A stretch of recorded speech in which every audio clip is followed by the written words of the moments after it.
Halo, kembali lagi di channel K33. Kali ini kita akan membahas salah satu SUV favorit konglomerat di Indonesia. Ini kalau kita lihat logonya Lexus ya. Tapi apa benar ini Lexus atau Toyota Harrier?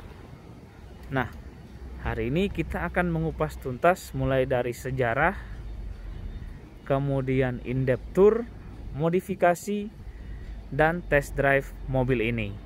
Yuk ikuti terus videonya. Ya, sebelum kita review mobilnya, saya akan cerita sedikit mengenai kedua perusahaan yang logonya ya mirip-mirip, sama-sama bulat-bulat gini. Dan bukan cuma itu, kalau kita lihat di spare partnya ini, kardusnya pun ada kedua logo perusahaan ini.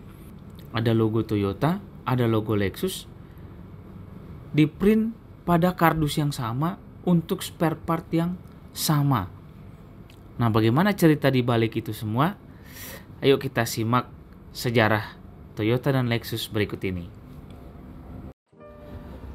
Toyota Motor Corporation didirikan pada September 1933 sebagai divisi mobil dari pabrik tenun otomatis Toyota. Divisi mobil perusahaan tersebut kemudian dipisahkan pada 27 Agustus 1937 untuk menciptakan Toyota Motor Corporation seperti yang kita kenal saat ini. Dibandingkan dengan industri-industri otomotif lain yang menggunakan nama pendirinya sebagai merek dagang seperti Honda yang didirikan oleh Soichiro Honda, Daimler-Benz yang didirikan oleh Gottlieb Daimler dan Karl Benz, Ford yang didirikan oleh Henry Ford, nama Toyota tidaklah dipakai sebagai merek karena berangkat dari pemikiran sederhana dan visi waktu itu, penyebutan Toyota kurang enak didengar dan tidak akrab dikenal, sehingga dipelesetkan menjadi Toyota. Sakichi Toyoda lahir pada bulan Februari 1867 di Shizuoka, Jepang. Pria ini dikenal sebagai penemu sejak berusia belasan tahun. Toyoda mengabdikan hidupnya mempelajari dan mengembangkan perakitan tekstil. Dalam usia 30 tahun, Toyoda menyelesaikan mesin tenun. Ini kemudian mengantarnya mendirikan cikal bakal perakitan Toyota, yakni Toyota Automatic Loom Works Limited pada November 1926. Di sini, hak paten mesin tekstil otomatisnya kemudian dijual kepada Platt Brothers & Co. Limited dari Inggris, Britania Raya. Hasil penjualan paten ini dijadikan modal pengembangan untuk divisi otomotif. Pada tahun 1938, didirikan Koromo Plant di Jepang yang sekarang bernama Honsa Plant. Ini merupakan Toyota's Establishment Exhibit Room. Plant ini disusun berdasarkan teori just in time dan dilengkapi dengan berbagai fasilitas seperti asrama, rumah sakit, dan toko. Kalau ada yang bertanya just in time itu apa, coba baca buku Toyota Way. Di sini dikupas bagaimana Toyota mengoperasikan perusahaan manufaktur mobil terbesar di dunia dengan hampir tidak menyimpan persediaan atau excess inventory. Konsep ini kemudian berkembang dan terkenal di seluruh dunia. Setelah Perang Dunia Kedua berakhir tahun 1950-an, merupakan pembuktian Toyota sebagai penghasil kendaraan serbaguna yang tangguh. Waktu itu kendaraan Jeep akrab di Jepang. Terinspirasi dari mobil ini, Toyota kemudian mengembangkan prototipe Land Cruiser yang keluar pada tahun 1950. Tak lama berselang, Toyota Land Cruiser mulai menandingi dominasi Jeep Willys. Bahkan dengan model-model selanjutnya, Toyota Land Cruiser bisa diterima pasar yang kala itu sulit ditembus, yakni pasar Amerika Utara. Lewat model ini, Toyota masuk ke pasar-pasar di berbagai belahan dunia, termasuk di Indonesia yang dikenal sebagai Toyota Hardtop atau Land Cruiser FJ40 dan BJ40 untuk versi dieselnya. Melalui Toyota Land Cruiser inilah merek Toyota berkembang menjadi merek global yang terkenal dengan reliability-nya. Selain itu, model Land Cruiser inilah yang menjadi cikal bakal mobil-mobil SUV keluaran Toyota yang kita kenal sekarang, seperti Toyota Land Cruiser VX, dan juga salah satunya mobil yang sedang kita review kali ini. Karena menyinggung merek global dan perusahaan terbesar di dunia, pasti teman-teman penasaran kan sebesar apa perusahaan Toyota ini? Perusahaan yang saat ini memproduksi satu mobil setiap 50 menit. Jika teman-teman sudah tahu tentang merek-merek global seperti Ferrari, BMW, Mercedes-Benz, Volkswagen, Ford, Honda, dan lain-lain, kesemua merek tersebut masih kalah jauh dibandingkan Toyota. Ini saya perlihatkan top 5 merek mobil terbesar di dunia.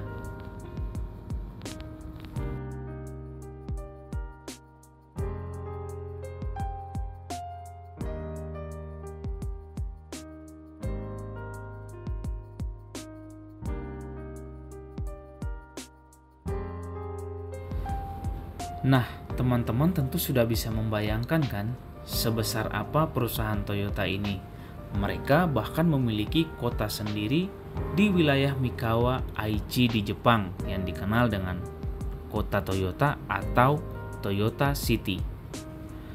Pada tahun 1983, Chairman Toyota, Eiji Toyoda, memulai sebuah proyek yang dinamakan F1. Bukan Formula 1 ya, tetapi Flagship Number One atau kendaraan andalan nomor 1 atau juga dikenal sebagai Circle F Project, yang tujuannya adalah untuk memproduksi mobil sedan mewah kelas dunia untuk pasar internasional.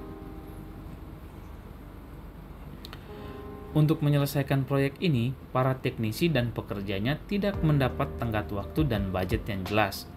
Hal ini dilakukan karena mereka ingin proyek ini menghasilkan suatu produk baru dan tidak menggunakan bagian-bagian maupun platform dari mobil Toyota yang sudah ada. Namun, biaya akhir untuk pembangunan proyek ini melebihi 1 miliar US dollar. Maklum lah ya, sebagai produsen mobil terbesar di dunia, uang tentu bukan masalah. Dari proyek ini, lahir sebuah merek baru yang disebut Lexus. Tujuan dari merek Lexus ini adalah untuk bersaing dengan merek-merek mobil mewah yang sudah ada duluan di pasaran seperti Mercedes-Benz dan BMW. Mobil Lexus ini didesain dengan pembaruan dari segi kecepatan, aerodinamika, kesenyapan kabin, dan efisiensi bahan bakar. Mobil ini dapat menempuh kecepatan hingga 250 km per jam dan memiliki kabin yang lebih senyap daripada pesaingnya di pasaran. Sebanyak 450 prototipe kendaraan dan 900 prototipe mesin dilakukan demi menunjang performa dari pembuatan mobil Lexus generasi pertama ini. Lalu untuk menguji kedinamisannya di berbagai cuaca, sebanyak 2,7 juta kilometer lintasan telah ditempuhnya, mulai dari jalanan salju sampai ke gurun Arizona, Australia, Amerika, dan Arab Saudi. Mobil Lexus ini kemudian dikenal dengan Lexus LS 400 dengan kode platform UCF-10. Didesain oleh Kunihiro Uchida, LS 400 ini mempunyai panjang 4.996 mm dan lebar 1.829 mm. Berat kosong mobil ini berkisar antara 1.705 sampai 1.750 kg, tergantung dia mengisi bahan bakar atau tidak di tangkinya. LS 400 diperkenalkan pada bulan Januari tahun 1989 di North American International Auto Show di Detroit. Pada bulan September tahun itu juga, Lexus mulai dijual di 81 dealer di Amerika dan diekspor ke Australia, Kanada, dan Inggris. Sedangkan untuk penjualan di Jepang, mobil ini dikenal dengan nama Toyota Celsior. Mobil ini memiliki tingkat kebisingan yang sangat rendah, performa mesin, aerodinamika, dan interior yang baik dengan harga yang lebih murah dari pesaingnya saat itu seperti Mercedes-Benz dan BMW. Meskipun merek ini baru diluncurkan, Lexus dapat langsung menggait konsumen loyal dan debutnya ini langsung membuat kejutan terhadap merek mobil mewah lainnya. Penjualan Mercedes-Benz dan BMW turun masing-masing 29 dan 19% pada akhir 1989 dan 35% pembeli Lexus membeli mobil ini dengan menukarkan Cadillac atau Lincoln lama mereka yang merupakan mobil buatan Amerika. Pada akhir 1991, Lexus sudah menjadi mobil impor dengan penjualan terbaik di Amerika Serikat dengan penjualan sebanyak 71.206 unit. Tahun 1996, Lexus meluncurkan sebuah SUV yaitu LX 450 yang merupakan saudara kembar dari Toyota Land Cruiser VX. 3 tahun kemudian, sebuah crossover SUV diluncurkan yaitu RX 300 dan menjadi model terlaris menggantikan model sedan sebelumnya. Lexus mencetak 1 juta unit penjualan pada tahun 1999 di Amerika Serikat dan menjadi merek premium dengan penjualan terbesar di pasar Amerika. Karena pesatnya perkembangan merek mewah Lexus, Toyota pun membuat versi rebadge untuk mobil-mobil Lexus yang dijual di market domestik Jepang sendiri atau Japan Domestic Market, biasa kita singkat JDM. Model-model Lexus di Jepang yang diberi merek Toyota seperti Lexus LS yang dinamai Toyota Celsior, Lexus SC yang dinamai Toyota Soarer, Lexus RX yang dinamai Toyota Harrier, yaitu mobil yang sedang kita review saat ini. Kemudian ada Lexus IS yang dinamai Toyota Altezza dan Lexus GS yang dinamai Toyota Aristo. Namun, dengan new brand direction dan tema desain Lexus dan Toyota yang baru, mobil-mobil tadi tidak lagi saling sharing platform, tapi dikembangkan dengan platform masing-masing yang benar-benar baru sesuai dengan arah masing-masing brand. Hal ini seperti terlihat dari Toyota Harrier generasi ketiga dan Lexus RX 300 yang baru. Terlihat benar-benar berbeda kan mobilnya?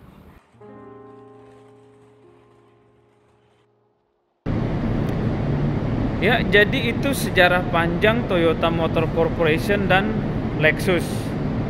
Jadi sekarang kita udah tahu ya kalau Lexus RX itu dan Toyota Harrier itu sebenarnya barangnya sama gitu.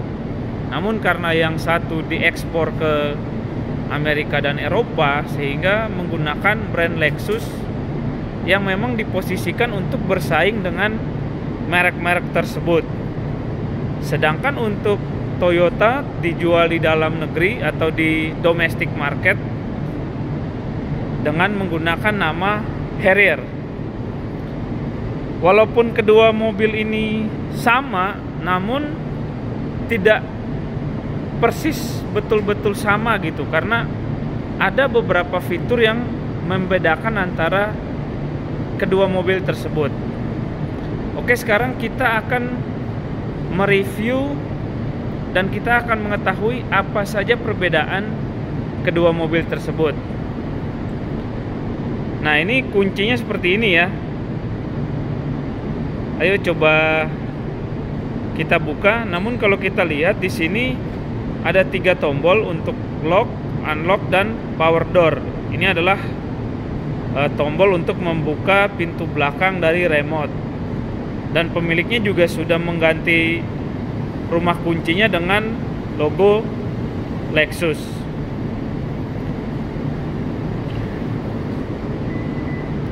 Oke, kita mulai untuk reviewnya. Pertama-tama kita lihat dari mesinnya. Sekarang kita buka dulu kap mesinnya.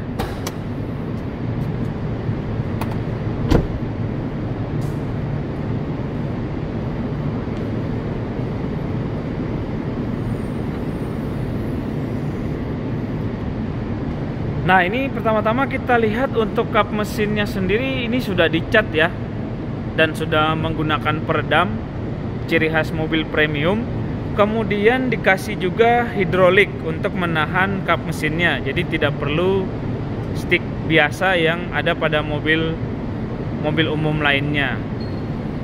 Kemudian untuk mesinnya sendiri, pertama-tama kita lihat ini cover mesinnya udah diganti ya, menggunakan logo Lexus dari pemiliknya. Kalau aslinya itu Toyota.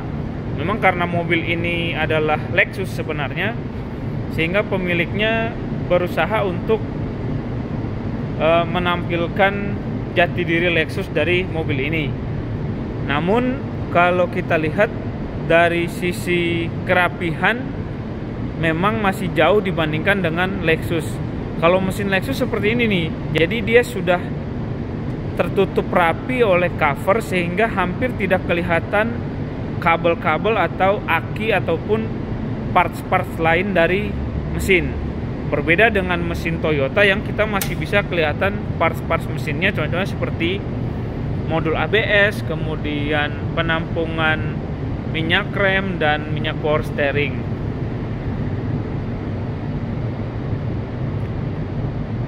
Nah, ini kita lihat dari pemiliknya sudah mengganti saringan udaranya menggunakan saringan KNN ya untuk racing.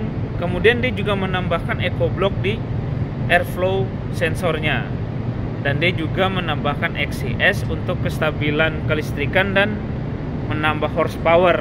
Konon katanya seperti itu. Nah, mesinnya sendiri, ini mobil ini menggunakan mesin 2AZ dari Toyota dengan kapasitas 4 silinder 2400 cc.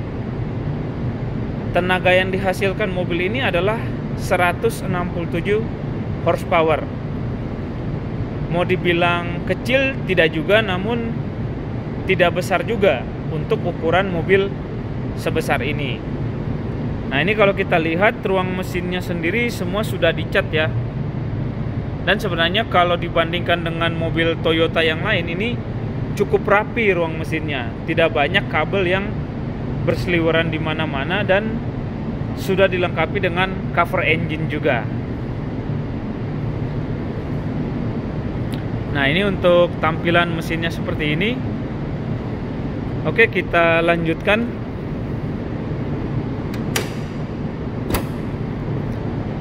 Nah, ini kalau kita lihat untuk headlampnya sendiri ini sudah diganti ya sama pemiliknya.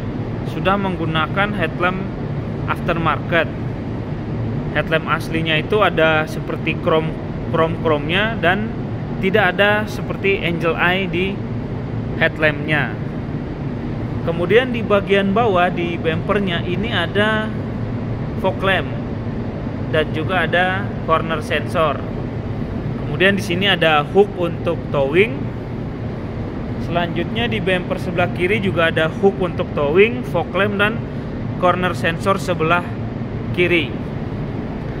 Nah, ini kalau kita lihat ada satu yang unik di bagian depan mobil Harrier ini adalah spion tanduk.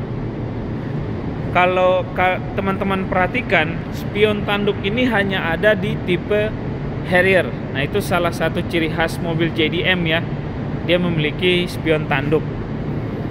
Sehingga kalau gampangnya ketika ketemu di jalan mobil yang mirip seperti ini, namun ada spion tanduknya, itu sudah bisa dipastikan adalah Harrier, bukan Lexus RX. Kemudian ini untuk grill depannya ini masih standar bawaan mobilnya dengan aksen chrome di sekelilingnya, dan logo elangnya Harrier itu sudah diganti ya menggunakan logo Lexus. Oke, kita lanjut ke samping. Untuk rodanya sendiri ini menggunakan pelek OEM Lexus ya, ring 18. Ini diganti juga sama pemiliknya dengan menggunakan ban Continental berukuran 235/60R18.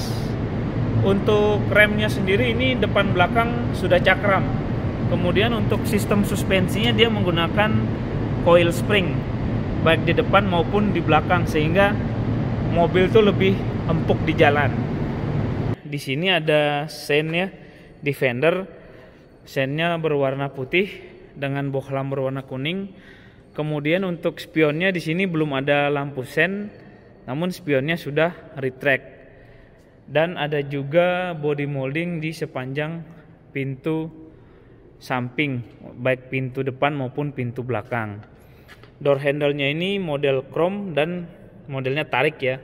Ini memang belum keyless. Oke, sekarang coba kita buka pintunya.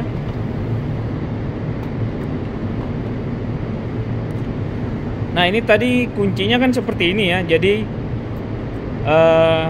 bukan keyless, masih menggunakan anak kunci biasa, namun ini sudah immobilizer.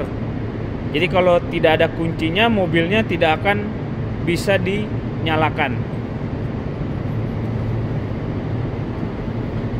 Nah, ini untuk tampilan door trimnya. Kalau kita lihat, pertama-tama di bawah sini ada lampu ya. Kemudian ini door pocket yang sangat besar sekali yang bisa dibuka tutup. Kemudian di sini ada aksen wood panel. Ini kalau kita pegang, ini bagian bawah sini ini plastik nih. Beda dengan bagian sini. Kalau bagian sini bahannya kulit, kemudian di sini juga kulit, dan di sini bahannya soft touch bermotif kulit. Kemudian door handle-nya ini model chrome, dan untuk power window-nya sendiri ini sudah all auto di keempat pintunya, baik pintu depan maupun pintu belakang. Kemudian ada window lock dan door lock. Di sini juga ada speaker untuk bagian door trimnya. Oke, kita lanjut.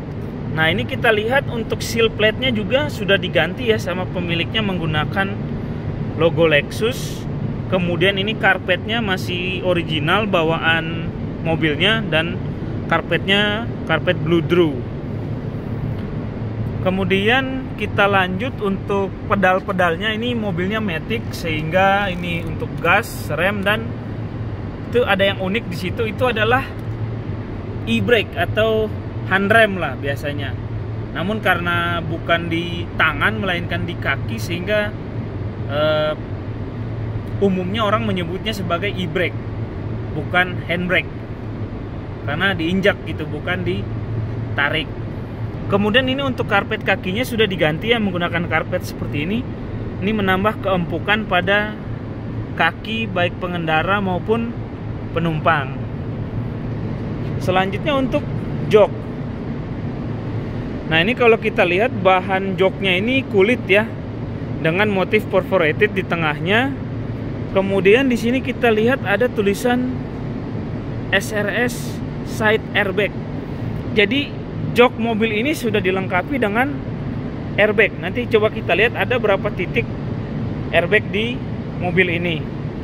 Untuk pengaturan joknya sendiri ini sudah elektrik, untuk memajukan, mundurkan, untuk perubahannya maupun settingan lumbar supportnya. Namun berbeda dengan Lexus, mobil ini belum ada memory seat.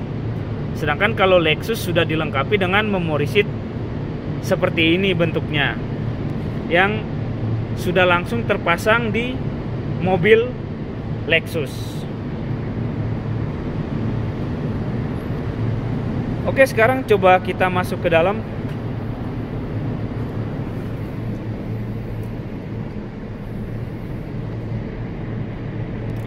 Nah, seperti ini posisi duduk di mobil ini.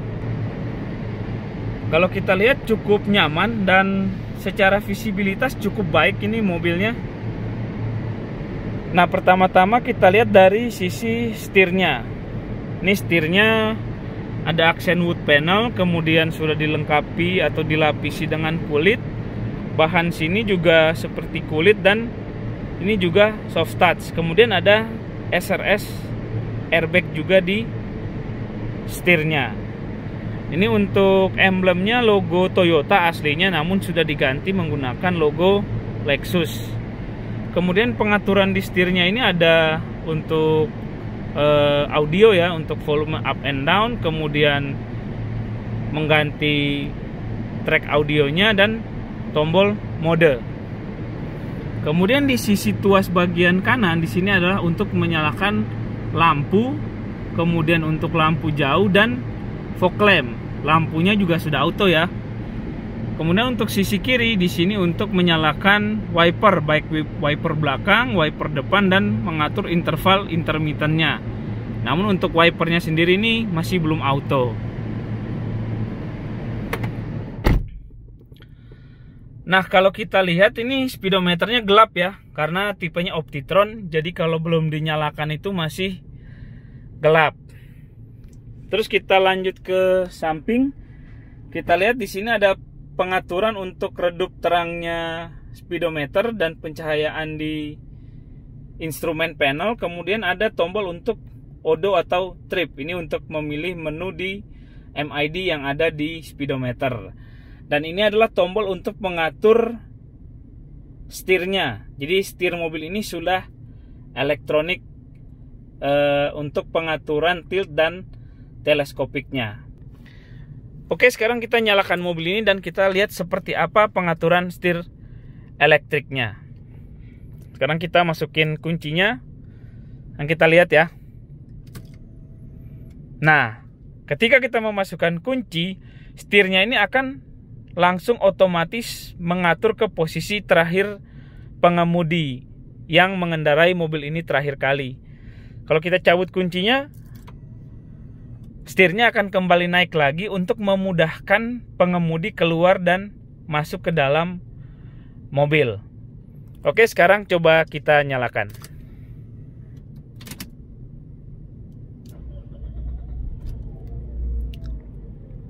Nah, seperti itu ya.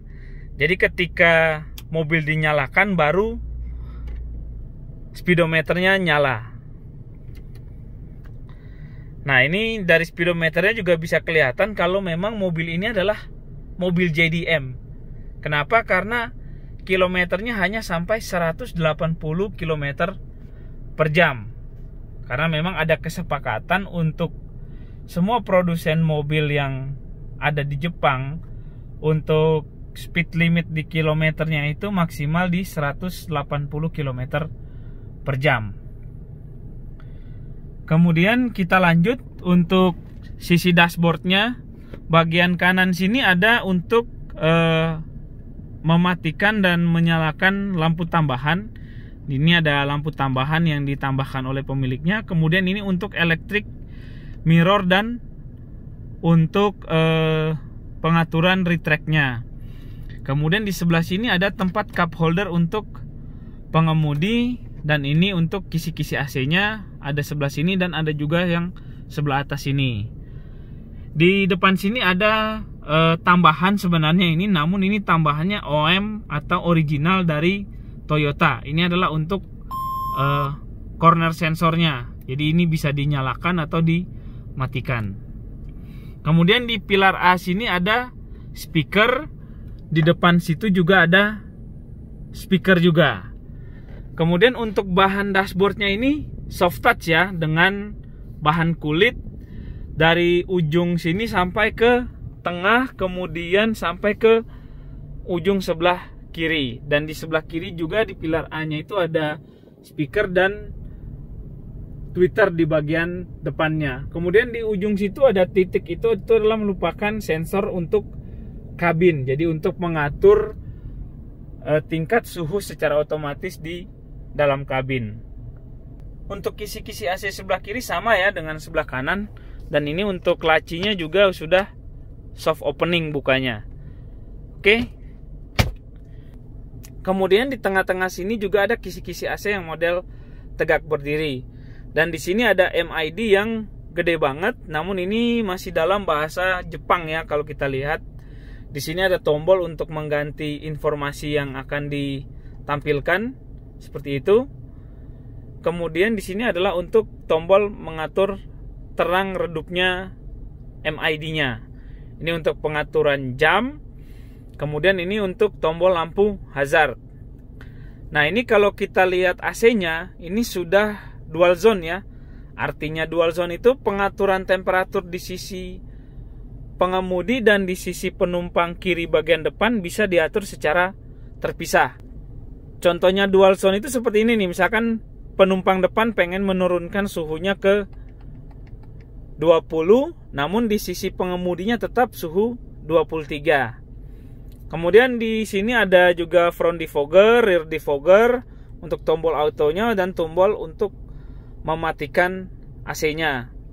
Kemudian di tengah sini ada tombol untuk dual zone-nya, untuk mode semburannya, ini untuk kecepatan fan-nya, ini untuk mematikan atau menyalakan AC dan untuk memilih sirkulasi udara di mobil.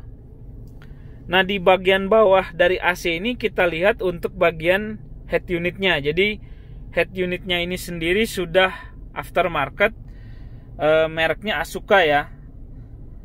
Nanti kita akan bahas lebih jauh bagaimana modifikasi audio yang sudah dilakukan di mobil ini. Nah, selanjutnya di bawah audio ini ada tombol di sini adalah untuk mengaktifkan heat seater. Jadi kita tahu karena mobil ini adalah mobil untuk market Jepang, di mana di negara Jepang itu ada saljunya, sehingga dibuatlah heater seat atau penghangat kursi depan, sehingga pengemudi maupun penumpang depan tidak kedinginan. Kemudian di sini juga ada socket lighter standar mobil Jepang pada zaman itu. Kemudian ini aksen wood panel. Aksen wood panelnya ini sampai ke bagian sini dan sampai ke shift knob-nya. Kemudian ini untuk transmisinya otomatis ya, 4 percepatan. Ada juga untuk mode sport dan manualnya.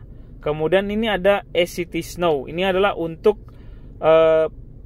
perputaran gigi pada saat berkendara di salju. Kemudian di bagian bawah sini ada tempat untuk meletakkan barang dan ada juga soket untuk 12 volt untuk mengecas handphone. Nah, kalau kita lihat untuk door trim bagian penumpang depan itu juga sudah dilapisi kulit ya, dan aksen kayu yang sama dengan pintu kanan. Door handle-nya juga sudah chrome dan untuk power window-nya sendiri auto, serta ada door pocket dan speaker di bawahnya. Untuk seatbelt-nya sendiri dia sudah dilengkapi dengan head adjuster, kemudian hand grip-nya ini model fix. Dan di sini kalau kita lihat untuk sun visor penumpang bagian depan ini ada vanity mirror dan juga ada lampunya nih. Ada lampu. Kemudian di sini ada bagian tengah sini ada untuk lampu baca baik sisi kiri maupun sisi kanan. Kemudian ada untuk laci penyimpanan tengah, ini biasanya untuk kacamata. Kemudian untuk spion tengahnya ini masih day night view biasa ya, belum ada auto dimming. Dan ini untuk sun visor sisi driver juga sudah dilengkapi dengan vanity mirror dan lampu. Nah, di sini ada tempat untuk card holder dan ada keterangan dalam bahasa Jepang. Kemudian di sini ada satu yang spesial karena mobil ini memiliki sunroof. Oke, sekarang coba kita buka sunroofnya.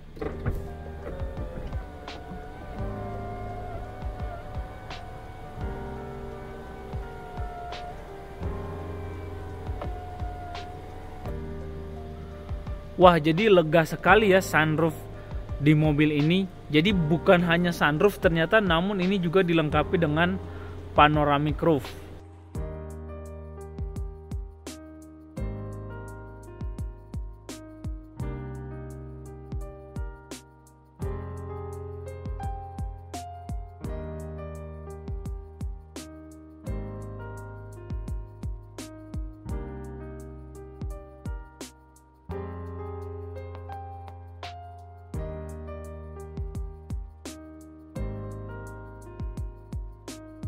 Sangat besar sekali untuk sunroof mobil ini ya, dan terdiri dari 3 buah kaca. Untuk kaca bagian depannya itu dia hanya model tilt, sedangkan kaca yang kedua dan ketiga itu bisa digeser ke belakang sehingga memberikan akses ruang yang sangat besar dari dalam kabin. Ya, jadi kalau kita lihat memang sangat besar sekali untuk sunroof di mobil ini. Jadi terdiri dari 3 kaca seperti yang tadi sudah disampaikan. Sekarang coba kita tutup sunroofnya.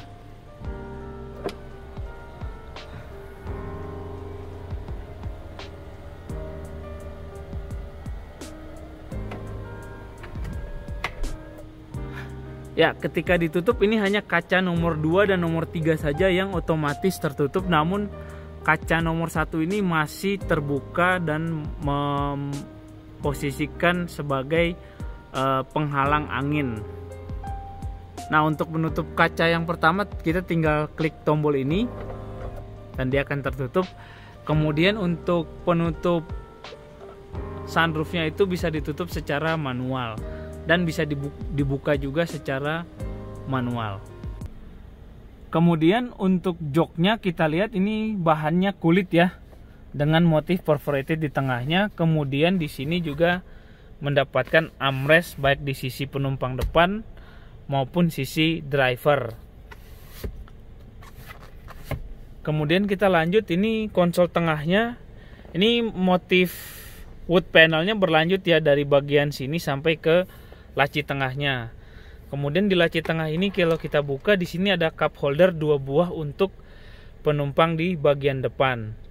Nah, ada yang unik dari laci tengah mobil ini karena dia langsung dengan bagian AC untuk penumpang di kabin bagian tengah.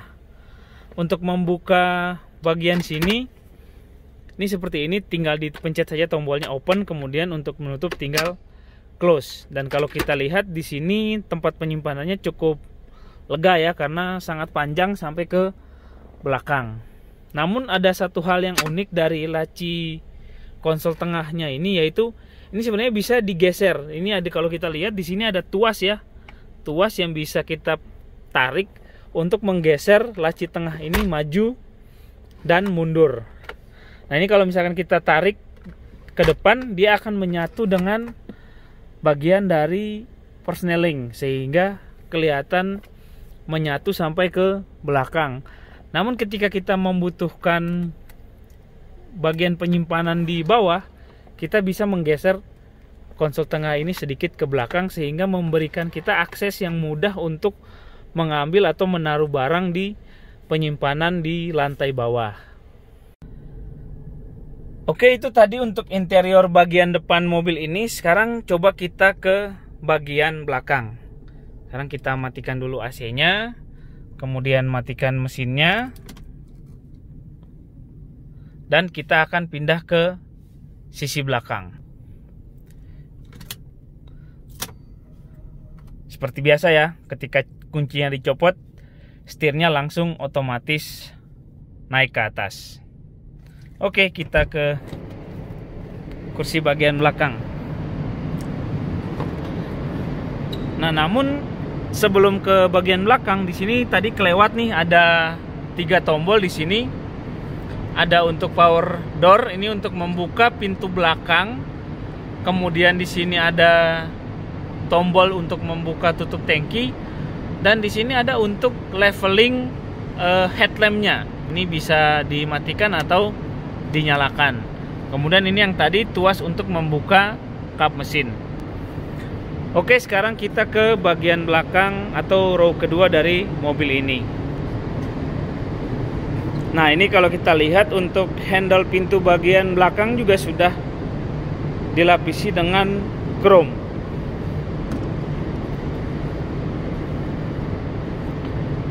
Nah, untuk tampilan door trimnya seperti ini ya. Ada door pocket sebelah sini, tapi modelnya fix, tidak bisa untuk dibuka atau tutup. Kemudian ada speaker di pintu, dan ini bahannya sama seperti depan ya, bahannya plastik.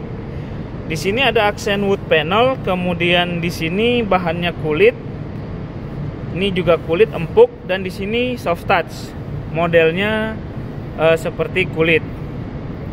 Door handle-nya model chrome. Kemudian di sini ada asbak untuk membuang sampah yang berukuran kecil. Kemudian di sini ada untuk switch power window-nya, ini juga sudah auto ya untuk penumpang bagian belakang. Nah, ini kalau kita lihat ini seal plate Lexus juga di sini. Kemudian ini karpet Bludru asli bawaan mobilnya. Untuk joknya sendiri ini sudah kulit sama seperti bagian depan, dilengkapi juga dengan Isofix ini untuk menaruh kursi bayi ya. Sini ada juga tombolnya sebelah sini, dan ini bahan tengahnya ini bermotif perforated. Kemudian untuk jok tengahnya ini sandaran kepalanya ini bisa diatur naik turunnya, dan ini untuk mengatur kerebahannya ya, seperti ini, dan juga bisa dikebelakangin. Untuk pengaturan jok tengahnya juga bisa di maju mundurin. Nah, ini ada tuas, kita tinggal angkat kemudian kita tarik seperti ini, atau kita mundurkan sesuai dengan selera kita. Ayo kita masuk ke dalam. Nah, ini untuk posisi duduk di row kedua ya. Ini tadi posisi mengemudi saya di depan, dan kalau kita lihat untuk ruang kakinya lega sekali ya. Selain karena memang mobilnya gede, namun ini juga kalau kita lihat jok bagian depan ini dibikin agak cekung ke dalam sehingga menambah kelegaan pada ruang kaki. Kemudian di sini ada pocket di belakang bangku depan, baik sisi pengemudi maupun sisi penumpang. Dan di sini ada AC-nya untuk memberi udara dingin bagi penumpang di bagian tengah. Namun untuk pengaturan suhunya masih dari depan semua. Nah, selanjutnya kita lihat untuk jok sebelah kirinya ini juga untuk sandaran kepalanya bisa diatur. Namun untuk seat belt di bagian tengah ini yang di pilar C ini modelnya fix ya. Beda dengan yang di bagian depan yang bisa diatur ketinggiannya. Kemudian ada hook di hand gripnya, dan hand gripnya juga model fix seperti depan.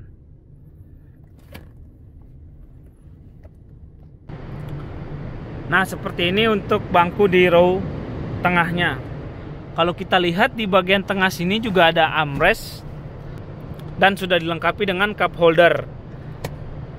Nah, ini untuk cup holdernya dilapisi dengan aksen wood panel, dan kemudian di sini juga ada laci penyimpanan. Nah, ini adalah kabel USB ya, karena di bawah situ ada peralatan atau perangkat audio yang akan kita bahas sebentar lagi. Oke, kita tutup. Sekarang kita lihat di bagian belakang.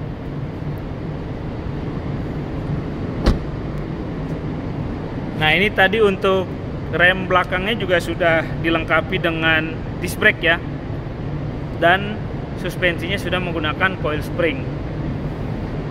Kemudian kita lanjut. Nah, ini salah satu ciri khas mobil Harrier itu adalah belakangnya yang melandai, sehingga menambah kesan sporty dan gagah.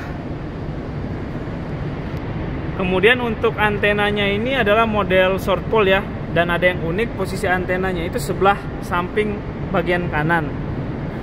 Tidak seperti mobil biasa yang ditaruh di bagian tengah. Kemudian di sini ada spoiler, ada high mount stop lamp, kemudian di tengah sini ada rear wiper, dan untuk lampu belakangnya ini modelnya sudah LED. Ini sudah diganti oleh pemiliknya.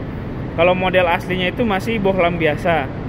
Nah, ini untuk lampu rem, lampu kecil, kemudian lampu mundur, dan ini untuk lampu sennya.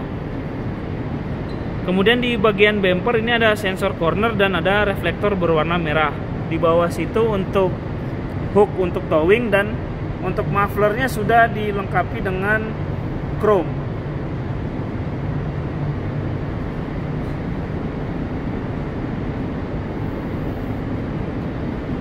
Sebelah kiri juga sudah dilengkapi dengan sensor corner dan reflektor. Ada logo Lexus.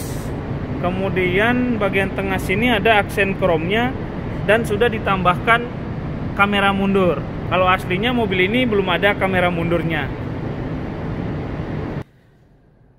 Ya, selanjutnya kita akan membuka pintu bagian belakang. Kalau tadi kita lihat di kuncinya ini ada tombol untuk power door-nya ya. Sekarang coba kita buka pintu belakang dari kunci. Ya, seperti itu. Jadi bisa dibuka secara elektronik. Nah, kalau kita lihat di pintu belakang ini sudah ada hidrolik bagian sisi kiri maupun sisi kanannya. Kemudian sudah dilapisi dengan bludru juga. Di sini ada lampu ya untuk menambah pencahayaan di bagian belakang. Kemudian bagian sininya sudah dilapisi juga dengan bahan sejenis bludru. Di sini ada tombol untuk menutup bagasinya atau pintu belakangnya, dan di sini ada handle untuk menutup pintu jika ingin menutup secara manual. Nah, kalau kita lihat secara keseluruhan bagasi mobil ini sangat lega sekali ya. Jadi cocok untuk keluarga jika kita ingin membawa barang di belakang. Nah, kalau kita lihat ini sangat rapi sekali nih untuk kompartemen bagian belakang. Jadi kalau kita lihat di sini ada tombol ya. Tombol ini pun sudah dilapisi dengan karet. Ini tombol ini adalah untuk mengakses kompartemen di sini. Coba kita lihat. Nah, seperti itu. Ada juga sebelah sini. Jadi kalau kita lihat ada banyak sekali laci-laci penyimpanan di bawah sini yang bisa kita simpan barang. Namun dari Toyota atau Lexus sudah membuatnya sedemikian rupa sehingga kelihatan sangat rapi sekali dan memperhatikan detail-detail kecilnya. Ini kalau kita lihat nih sudah dilapisi dengan karet, dan di bagian hook sini pun ditutupi dengan cover plastik. Jadi tidak kelihatan mur-murnya bagian dalam. Selain itu di sini juga ada untuk kompartemen bagian tengah yang lebih besar. Nah, ini kalau kita lihat kita bisa menaruh banyak barang di bagian tengah sini. Kemudian ini ada yang lucu nih untuk kompartemennya bisa kita tahan pakai besi ini ya. Jadi dia tidak akan jatuh ketika dibuka.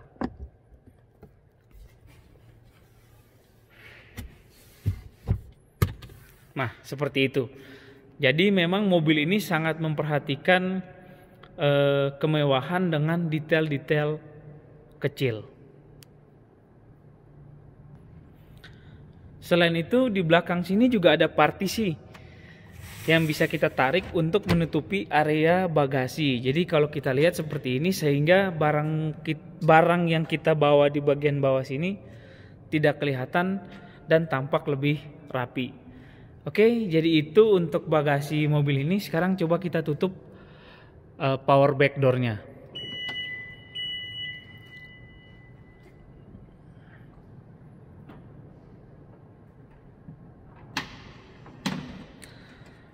Memang agak lambat ya untuk menutupnya karena dia hanya menggunakan satu motor. Berbeda dengan mobil Harrier atau Lexus keluaran terbaru yang sudah menggunakan dua motor di bagian sisi kiri dan sisi kanan. Untuk akses ke pintu kiri bagian belakang ini juga sudah chrome handle-nya. Kalau kita lihat seperti ini. Nah, ini untuk tampilan door trim-nya sama ya dengan bagian kanan. Ini untuk bagian kirinya seperti ini.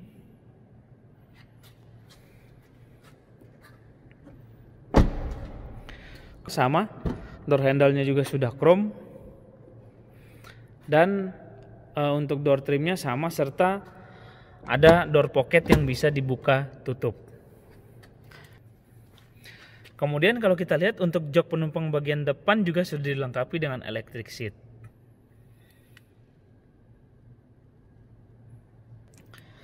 Oke, kita lanjutkan. Nih kalau kita lihat tadi di bawah sini ada warna merah-merah ini. Ini adalah flare untuk meminta pertolongan. Jadi ketika kita mobilnya mogok atau bermasalah, kita bisa menyalakan ini untuk meminta pertolongan. Nah, ini salah satu barang yang langka ini untuk mobil ini. Jadi ketika Anda memiliki mobil ini dengan kelengkapan masih ada benda ini, otomatis harga mobil Anda masih lebih baik dibandingkan dengan mobil yang sudah hilang benda ini. Ya, jadi itu keseluruhan kita mereview in-depth tour untuk mobil Toyota Harrier ini atau Lexus RX yang dijual di Jepang. Jadi tadi dari bagian-bagian yang kita review, ada beberapa hal yang memang membedakan antara Toyota Harrier dan Lexus. Pertama dari spion tanduk di depan, kemudian untuk mesinnya itu berbeda. Kalau Toyota belum tertutup cover, sedangkan untuk Lexus itu sudah pakai cover rapi. Kemudian untuk sunroofnya sendiri, untuk Lexus itu hanya sunroof saja, sedangkan untuk Toyota Harrier itu modelnya adalah panoramic sunroof dan terdiri dari 3 bilah kaca yang sangat besar sehingga sangat lega ketika kita membuka sunroofnya. Ini kalau kita lihat, ini adalah stiker JDM. Jadi ini stiker asli dari Jepang yang menandakan bahwa memang ini adalah mobil JDM.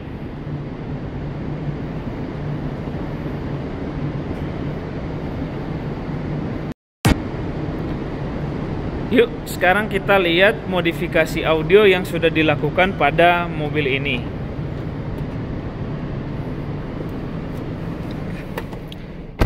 Ya, seperti biasa kita masuk ke dalam, kemudian kita nyalakan mesinnya.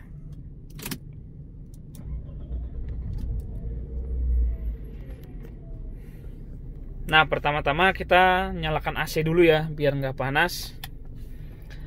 Sembari kita menunggu head unitnya nyala. Karena ini menggunakan OS Android, dan OS Androidnya ini berbeda dengan OS Android pada head unit Android yang di pasaran. Karena kalau head unit Android yang di pasaran itu merupakan full Android. Sedangkan Android yang ada di mobil ini Android yang sudah dimodifikasi dari Asuka, sehingga mereka hanya memunculkan fitur-fitur atau aplikasi-aplikasi memang yang dibutuhkan oleh pengendara mobil. Nah, ini pertama kalau kita lihat dia langsung memunculkan notifikasi untuk WiFi, karena biasanya minta untuk langsung connect ke WiFi. Tapi kita kali ini tidak akan connect ke WiFi dulu, kita matikan dulu. Oke, sekarang coba kita lihat head unitnya. Kita akan demo sebentar apa saja sih menu-menu yang ada di head unit ini. Ini tadi sudah saya konekin lagi ke WiFi-nya. Kemudian, nah kita lihat di sini ada menu untuk music, kemudian navigasi, Waze. Navigasi ini Google Map ya. Waze, kemudian Spotify dan YouTube. Menu-menu bawaannya juga ada untuk TV, Bluetooth connection, kemudian AM, FM, radio. Kalau menu Androidnya ini bagian dalam ya standar ya, seperti menu Android biasa. Namun satu yang unik di sini tidak ada Play Store. Karena Play Store-nya sudah di-hide oleh pihak Asuka dengan alasan bahwa mereka tidak mau performa head unitnya ini terganggu dengan aplikasi-aplikasi yang tidak dibutuhkan sebenarnya oleh pengendara. Nah, ini coba kita buka, misalkan contohnya Spotify. Nah, cepat sekali ya seperti itu untuk membuka aplikasi di sini. Kemudian kita coba buka lagi contohnya YouTube. Nah, seperti ini juga untuk membuka aplikasi YouTube di head unit ini. Nah, satu hal yang unik dari head unit ini yaitu untuk gesturnya. Nah, ini kalau gestur satu jari standar lah ya. Ini kalau kita lihat tidak ada lag sama sekali ya. Kemudian ada juga gestur yang unik dari head unit ini. Biasanya kalau orang mau menaikkan atau menurunkan volume itu tinggal pencet tombolnya ya. Tapi kalau di head unit ini kita bisa menggunakan gestur 2 jari seperti ini. Nah, seperti itu, volumenya naik. Kemudian kalau kita mau mengecilkan tinggal geser ke kiri dan volumenya mengecil. Kemudian kalau misalkan kita mau mematikan layar tapi tidak mau menghentikan musik yang sedang diputar, kita bisa juga menggunakan gestur 3 jari seperti ini. Nah, layarnya mati, musik kita tetap jalan seperti biasa, namun layarnya bisa kita matikan. Kalau kita mau nyalakan tinggal klik 1 kali. Kalau misalkan kita mau matikan pakai gestur 3 jari seperti itu.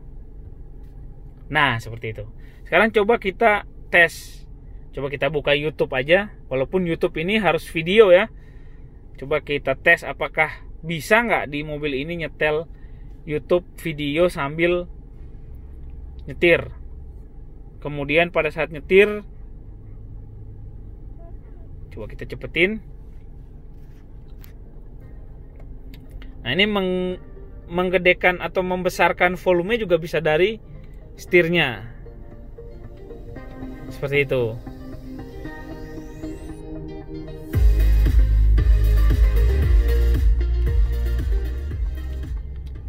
Nah, sekarang coba kita gedein dikit, kemudian kita matikan layarnya. Kalau YouTube itu kita harus sentuh dulu sekali, kemudian seperti itu. Mati. Namun musiknya tetap jalan. Ya. Musiknya tetap jalan seperti ini. Dan kita bisa sambil berkendara dan tidak terganggu oleh cahaya yang dipancarkan dari layar, apalagi kalau kita berkendaranya di malam hari. Kemudian kalau kita mau nyalakan lagi layarnya, kita tinggal klik 2 kali.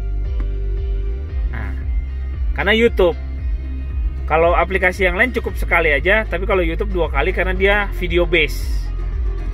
Oke. Sekarang kita kecilin suaranya. Ini kalau YouTube juga kita klik dulu, baru kita tarik seperti itu.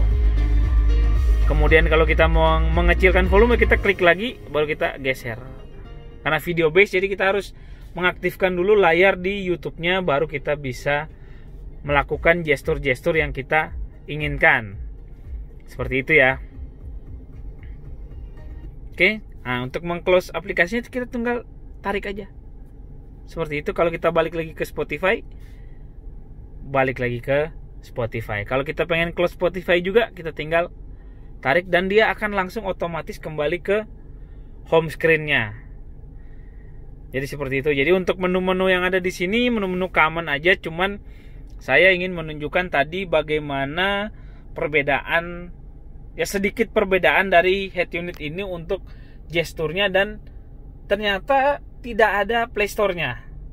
Karena memang pihak Asuka sangat menjaga sekali performa dari head unitnya agar tetap baik pada saat digunakan oleh customernya.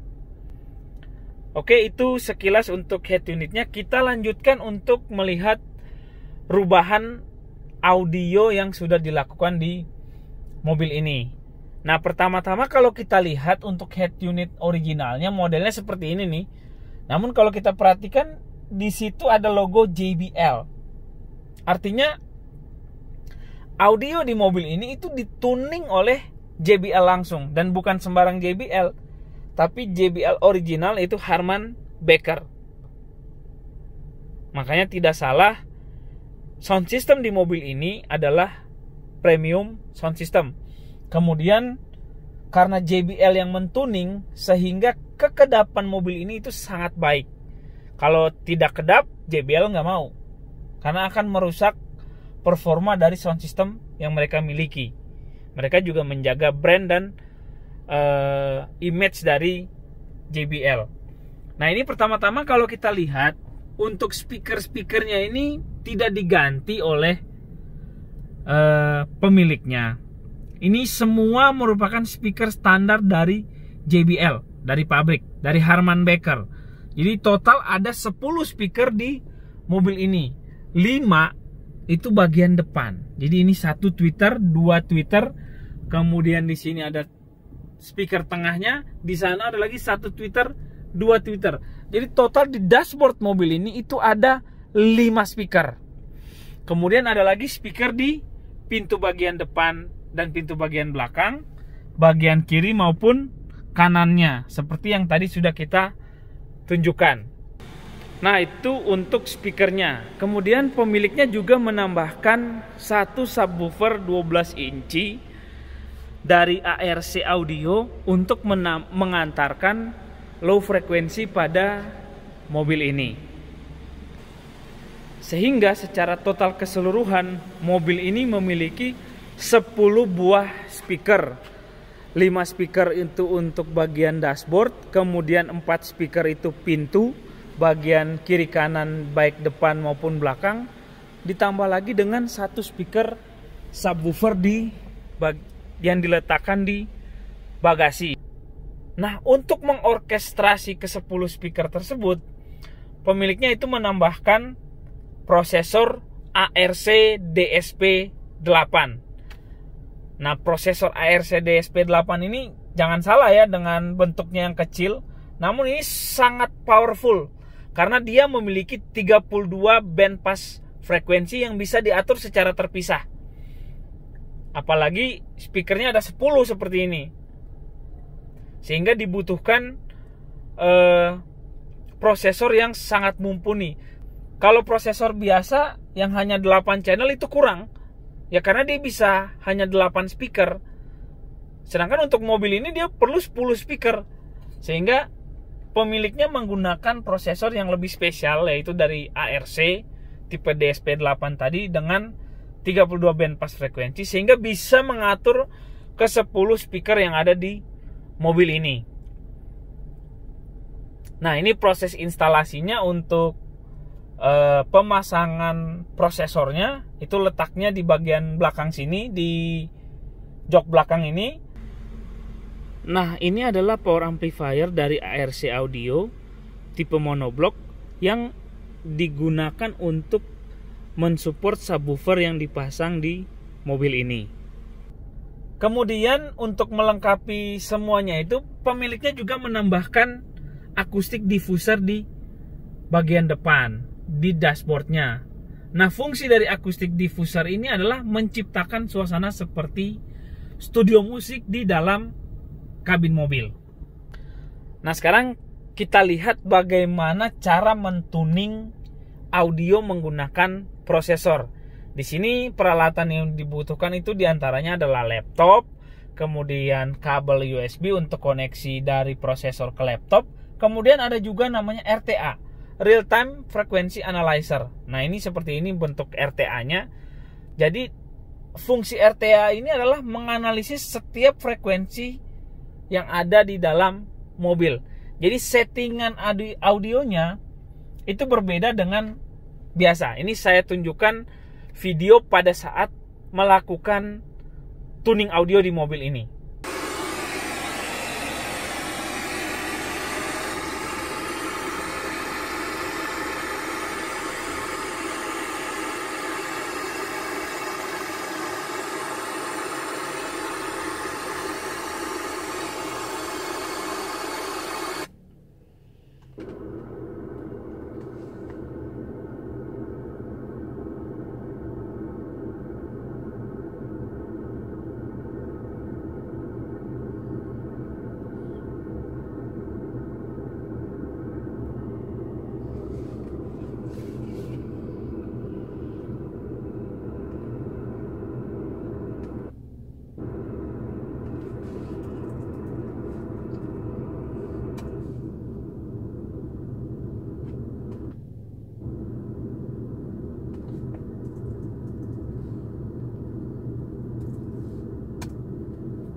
Ya, jadi seperti itu ya.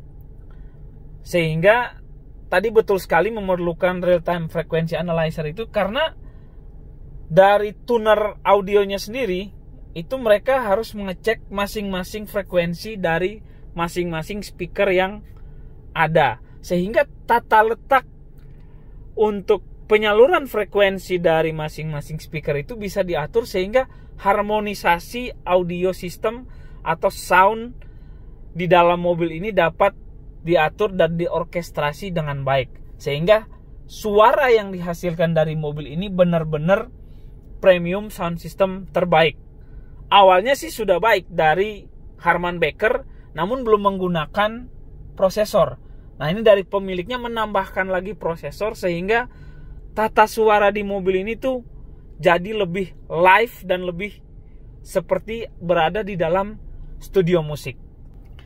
Oke, sekarang kalau misalkan kita mau dengerin seperti apa suaranya, kita buka lagi untuk YouTube. Kita dengerin dari YouTube aja.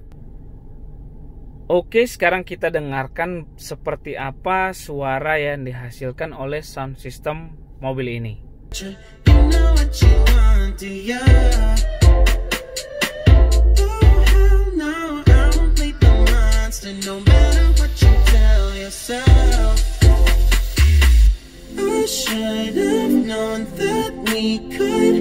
We could never be friends.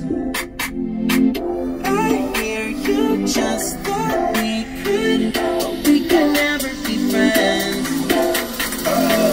We could never be friends.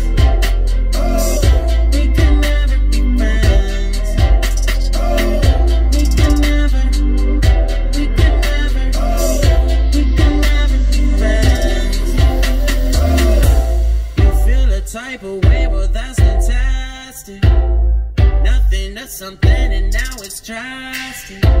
Don't tell your friends we're so done. It never ends. You have a fun. Go and say it like a mantra. You know what you want, do ya?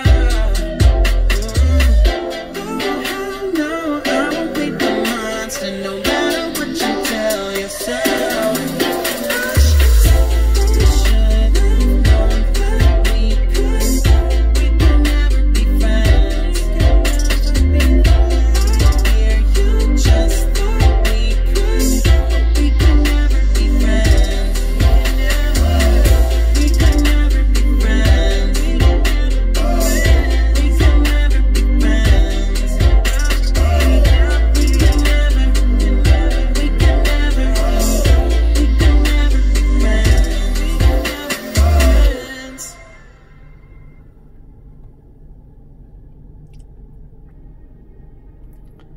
Ya cukup ya, jangan kelamaan nanti saya tiduran di mobil.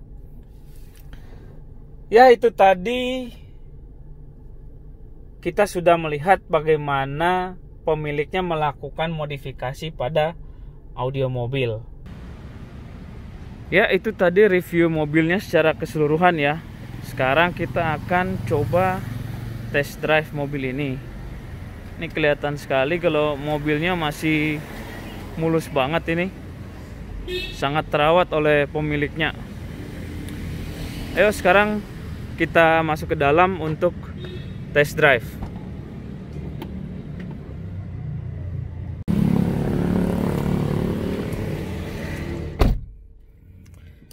Oke, pertama-tama kita pasang dulu sabuk pengaman.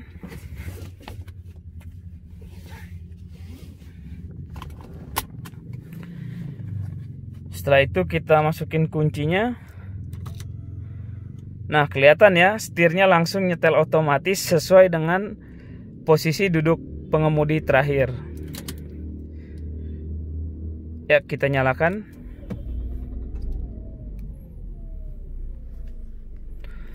Kemudian kita nyalakan AC-nya.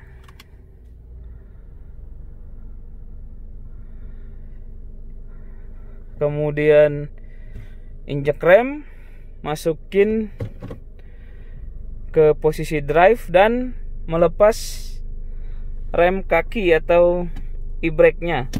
Kalau biasa rem tangan ya. Kemudian remnya diangkat dan kita jalan. Nah, itu barusan dilewati oleh motor ya. Namun tidak terdengar bunyi knalpot motornya.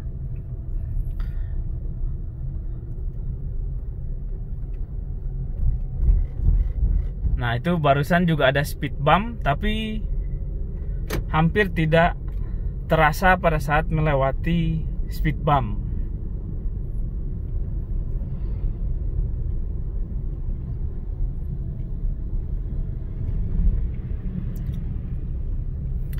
Memang kalau dari sisi road noise, mobil ini cukup senyap. Sehingga tidak heran kalau JBL mau mentuning sound system di mobil ini. Kalau untuk versi Lexusnya itu dituning oleh Mark Levinson ya.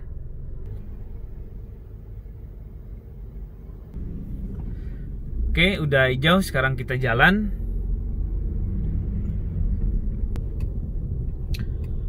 Nah, di depan ini ada jalan paving ya. Coba kita rasakan.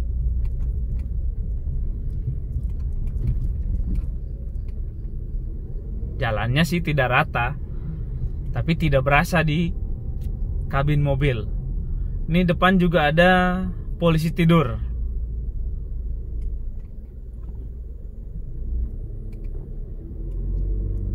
Sangat nyaman pada saat melewati polisi tidur. Memang salah satunya karena mobil ini tinggi ya, dan bannya yang cukup tebal sehingga dapat melahap polisi tidur yang ukurannya cukup tinggi nih, polisi tidurnya nih.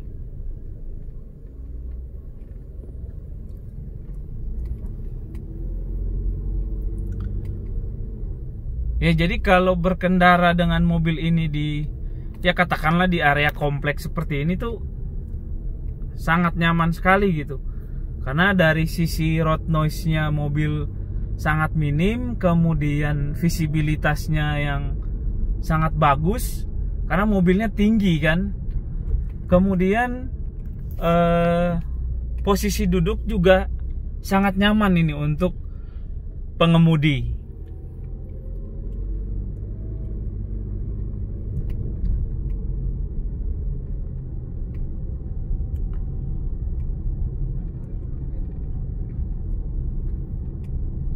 Suspensinya pun empuk sehingga nyaman gitu secara keseluruhan. Makanya tidak heran kalau mobil ini jadi SUV yang favorit, khususnya di kalangan konglomerat di Indonesia. Ya, kalau kita lihat hampir semua orang berduit yang main SUV pasti minimal pernah memiliki mobil ini. Walaupun harga jualnya sekarang sudah murah, tapi secara value mobilnya masih enak gitu. Value for money-nya dapat lah. Kita tidak dirugikan dengan mengeluarkan uang untuk membeli mobil ini yang kondisinya second hand. Nanti pada saat jalan lurus kita akan coba memacu mobil ini seperti apa rasanya. Nah, ini coba kita pacu ya. Ini posisi 20 ya.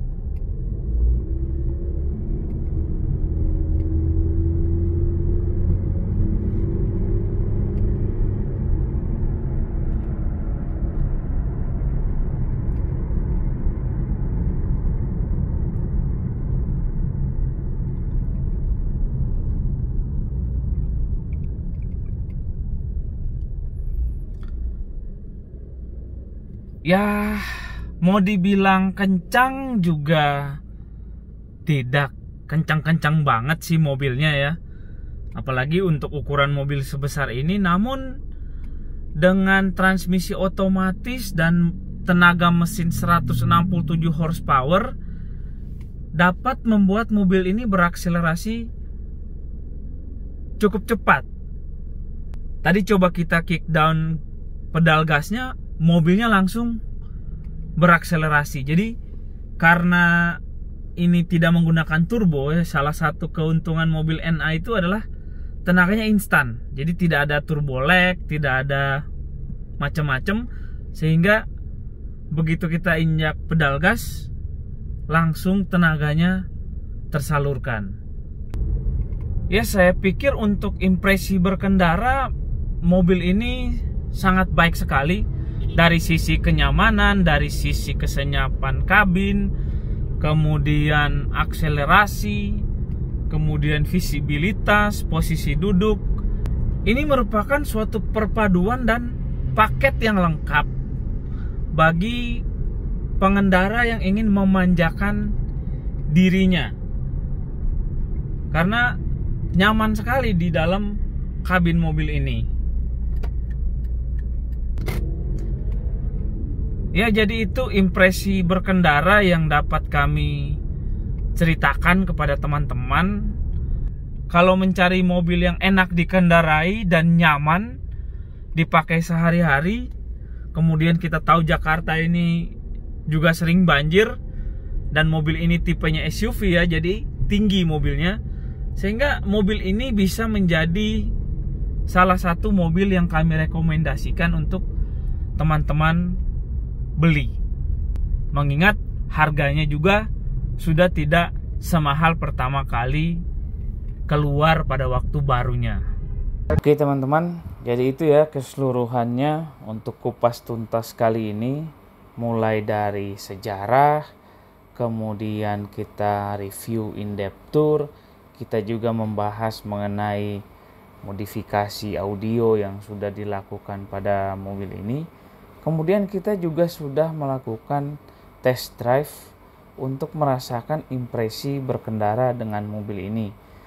Dan dari itu semua, memang kesimpulan kami tidak salah kalau mobil ini memang menjadi SUV favorit konglomerat di Indonesia. Bahkan sampai saat ini dengan umur yang sudah tidak lagi muda, mobilnya masih sangat nyaman dan enak untuk dikendarai.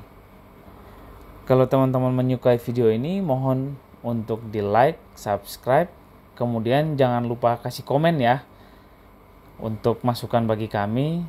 Dan jangan lupa untuk menyebarkan link video ini ke seluruh sosial media teman-teman ke seluruh dunia. Terima kasih sudah menonton.